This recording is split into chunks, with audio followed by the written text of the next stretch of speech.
প্রকৃত হানাফি কারা? যারা নবী সাল্লাল্লাহু আলাইহি ওয়াসাল্লামের তরিকার, তারাই হচ্ছে হানাফি, তারাই হচ্ছে শাফি, তারাই হচ্ছে মালিকি।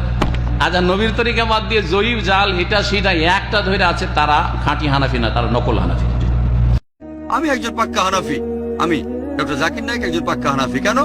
আবু হানিফা ফতোয়া দিয়েছেন নাভির নিচে হাত বাঁধবে নামাজ পড়ার সময়, কিন্তু সহিহ হাদিস বলছে বুকের উপরে। তাই আমি নামাজের সময় হাত বাঁধি বুকের উপরে। আমি একজন পাক্কা হানাফি।